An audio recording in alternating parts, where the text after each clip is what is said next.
Assalamualaikum kawan-kawan. Pada hari ini saya dan rakan saya ingin menerangkan konsep kekeluargaan dalam Islam. Kawan-kawan tahu tak konsep kekeluargaan dalam Islam tu apa? Mesti kawan-kawan nak tahu konsep kekeluargaan dalam Islam tu apa kan? Jom saya terangkan. Pertama sekali, nikah. Kawan-kawan tahu tak nikah tu apa? Nikah dari segi bahasa ialah menghimpun, dari segi istilah pula lafaz ijab dan kabul yang menghalalkan persetubuhan antara lelaki dan perempuan. Seterusnya kita pergi ke hukum nikah. Hukum nikah ialah harus. Bukan itu saja hukumnya, malah ada juga hukum sunat. Hukum sunat ni apabila mampu dan memang nak berkahwin. Seterusnya wajib apabila dia tidak sabar nak berkahwin untuk mengelakkan maksiat. Seterusnya hukum makruh apabila tidak berhajat nak berkahwin dan tidak mampu nak berkahwin. Dan yang terakhir ialah hukum haram, iaitu apabila dia mendera atau menzalimi isterinya dan tidak mampu. Seterusnya dalam surah Al-Ahzab ayat 49 menerangkan, A'udzu billahi minasyaitonir rajim. Bismillahirrahmanirrahim. Ya ayyuhalladzina amanu idza nakahtumul mu'minat thumma talaqtumuhunna min qabli an tamassuhunna fama lakum 'alayhinna min iddah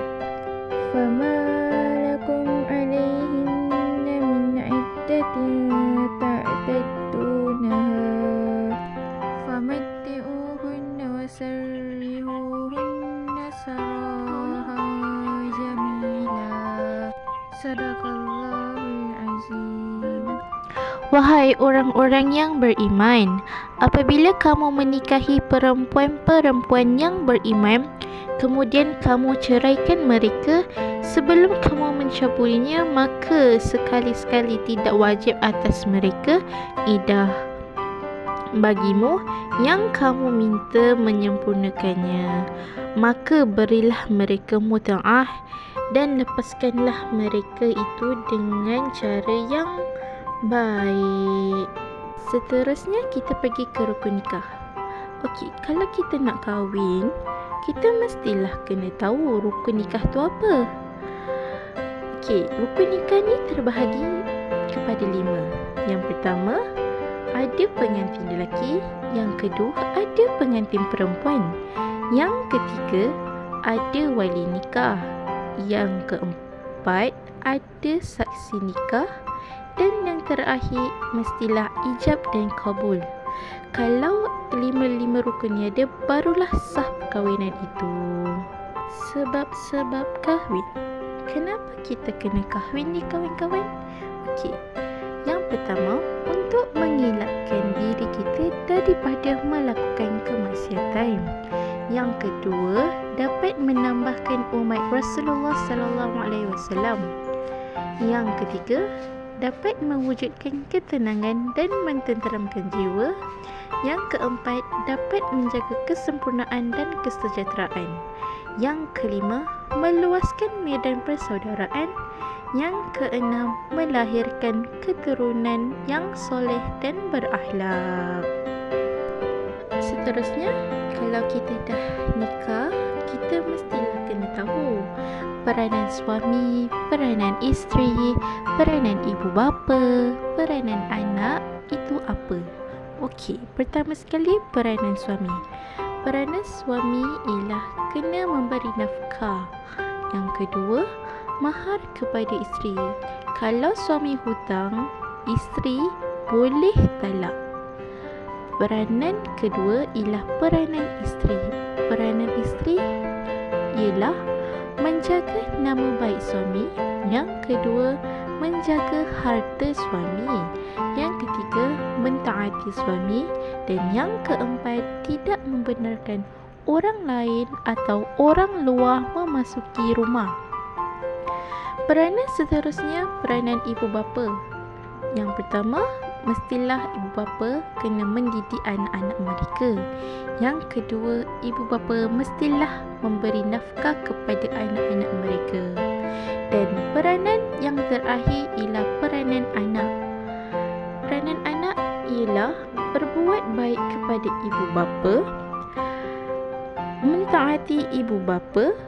Apabila anak dah tua atau sudah besar, mereka perlu beri nafkah pada ibu bapa. Itu ialah tanggungjawab masing-masing. Setakat ni kawan-kawan faham tak nikah itu apa?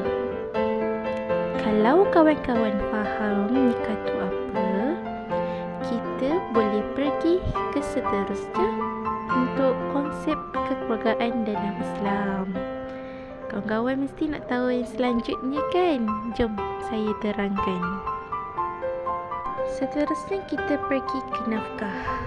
Maksud nafkah ni satu pemberian atau mengeluarkan sesuatu perkara yang berbentuk pakaian, tempat tinggal dan kesihatan. Kawan-kawan faham kan nafkah tu apa? Okey, nafkah ni terbahagi kepada 5 jenis. Yang pertama, diri sendiri. Yang kedua, ibu bapa.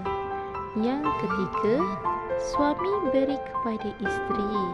Yang keempat, anak beri kepada penjaga. Yang kelima, haiwan dan tumbuhan. Ini adalah 5 jenis nafkah yang harus kawan-kawan tahu. Kawan-kawan, okey tak tu? Kawan-kawan faham kan? Kalau faham, kita nak pergi selanjutnya lagi ni. Kalau kawan-kawan okey, saya akan terangkan yang seterusnya. Okey, seterusnya kita pergi ke perempuan yang haram dikahwini. Okey, perempuan yang haram dikahwini terbahagi kepada 3. Yang pertama, ibu mertua atau ibu tiri. Yang kedua, mestilah keturunan.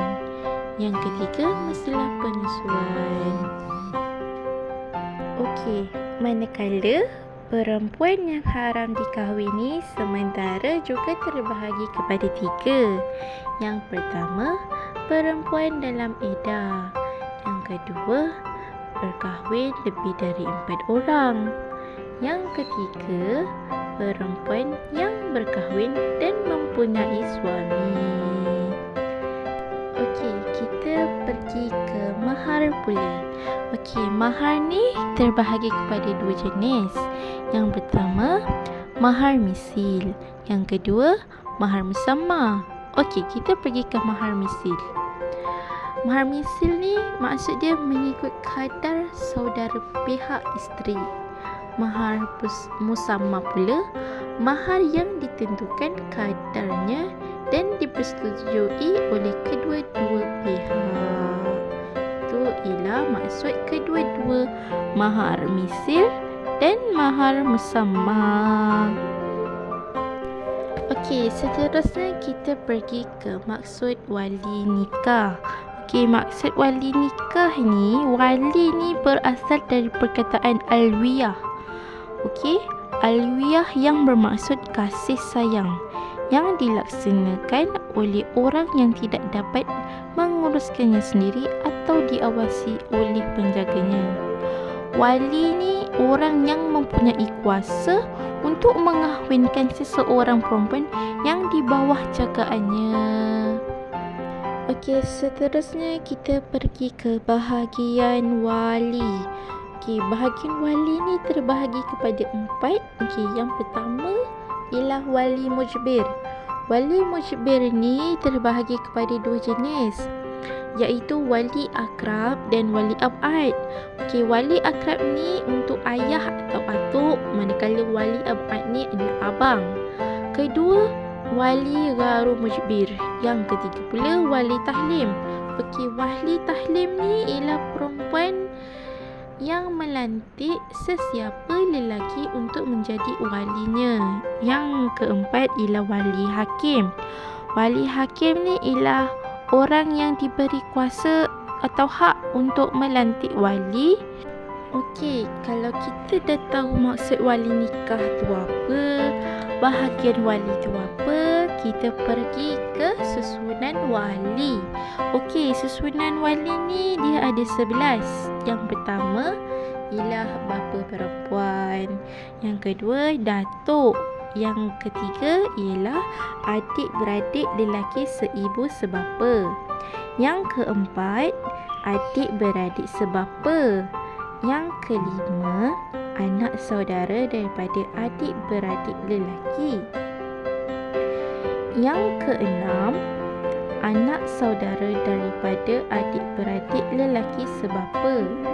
Yang ketujuh, bapa saudara ibu sebapa, maksudnya pakcik belah ayah. Yang ke-8, pakcik tiri. Yang ke-9, sepupu. Yang ke-10, sepupu tiri. Dan yang ke-11 ialah wali hakim. Okey, kalau kita nak jadi wali ni, kita mestilah ada syarat-syaratnya. Okey, apa syarat wali ni? Okey, syarat wali yang pertama mestilah Islam. Yang kedua, adil. Yang ketiga, mestilah berakal. Dan yang keempat, tiada kecacatan. Dan yang kelima, tidak boros. Yang keenam, bukan dalam ihram. Okey, dan yang terakhir ialah pemindahan kuasa. Okey, pemindahan kuasa ni ada 2, iaitu yang pertama, wali akrab pindah ke wali abad. Okey, kenapa dia pindah? Sebab dia belum baligh, gila, bisu atau kafir. Okey, yang seterusnya ialah bila boleh guna wali hakim ni? Bila tiada wali nasab, wali kita yang jauh 2 marhalah. Yang ketiga, wali dalam penjara. Dan yang keempat, wali yang hilang. Dan yang kelima, wali dalam ihram. Dan yang keenam, wali tak cukup syarat.